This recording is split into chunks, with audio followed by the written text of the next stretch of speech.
So the guy we're talking about is the negotiation expert, Chris Voss. He is a founder of the group called Black Swan Group Limited, and he wrote the book, Never Split the Difference. That's it. Yep. Negotiating as if your life depended upon it.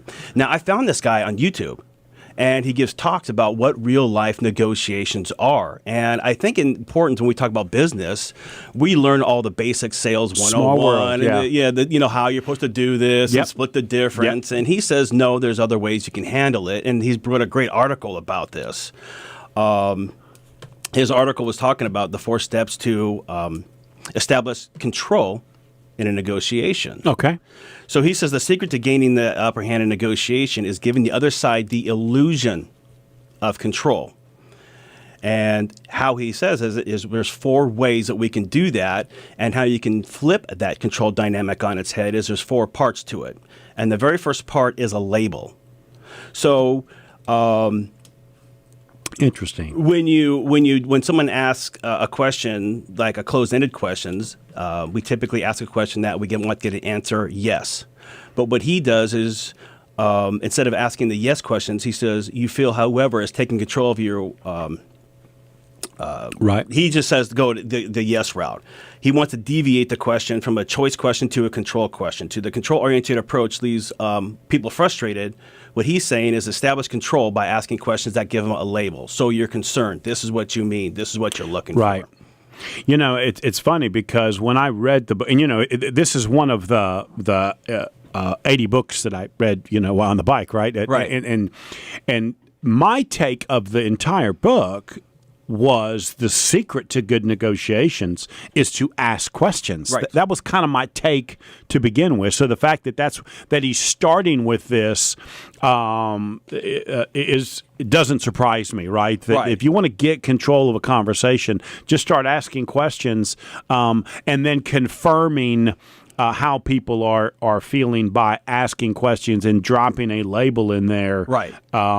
Will make them, number one, feel comfortable that you're listening, and number two, it will also allow them to define themselves in a particular way, which makes them think they're in charge, whether they are or not. Right. That's interesting. And he says that he gives examples. It seems like, it sounds like, it looks like. And, of course, he's always calibrating along as he goes when he asks his question. Right. Now, the second one, which I think most salespeople have a hard time with, are effective pauses. So after any great question or any great label that you give someone, he says, just go silent. Shut the front door. Do not talk. That's right. Let the silence happen. Right. Right. He says because what they do is most people fear the silence. And they have to talk.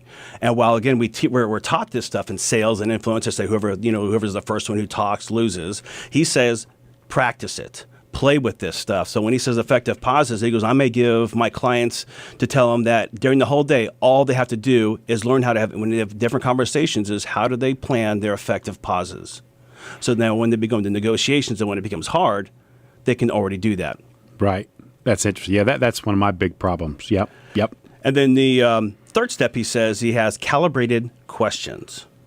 And what he means by this is he has questions that are in advanced ways of asking a question in different ways to make sure he gets the right answer. So he may say, what's the biggest challenge you face? Or what are you against? What are you up against here? Or what causes the most frequent breakdowns? He's always going to ask questions that have to lead them into giving them the responses he's looking for. Yeah, and what it also is important will allow you to open up your mind to what their motivation is. The why in business is really important. Right. Why will you not allow an extra $10 service charge on your business or whatever? And once you get to the why, you may be able to come up with a solution. This is the calibrating these questions. He makes sound easy. Yes. It requires prep to do this properly. Yes.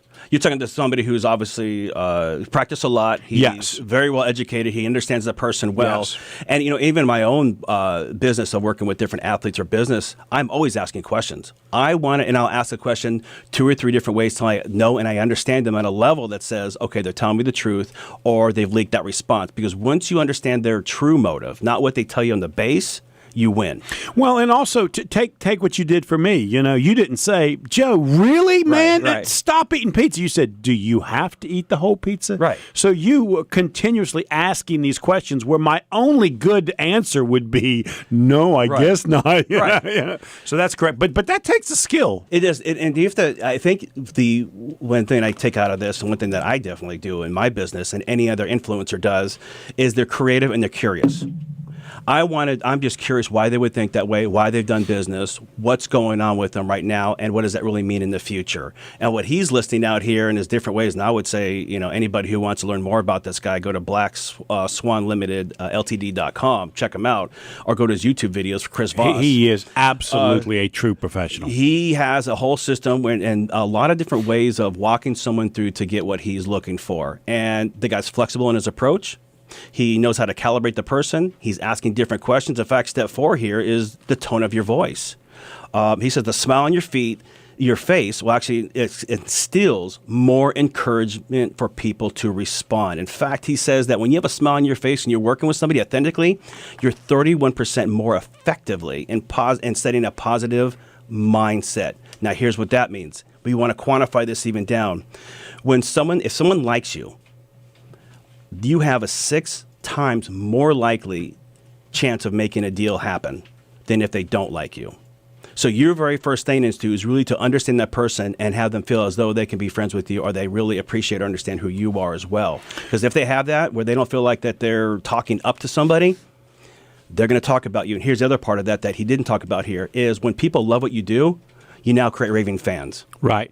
You know, when you dig into the book on this topic, one of the things he talks about is when to smile. Yes. Allow the person across the table to say a few things before you smile. Then they felt like that you genuinely like them, instead of if you come walking in the room, smile in your face. Yeah. They're thinking, there's a perma grin, or what's going on? That's correct. He's taking me serious. That's correct. Yes. And so not only is it the tone and smile, but the timing of that was really interesting. Yep. This is absolutely one of the best books I have ever read or listened to, especially on negotiation. I love it. It is amazing to me that you found this book. And you thought you were going to stump me, didn't you? I did, but, you know, I've watched a few of his videos, and I think, you know, when you and I talk about influence, he comes from the heart. This guy's had to go in third world countries and negotiate stuff that would make you and I cry. Yeah.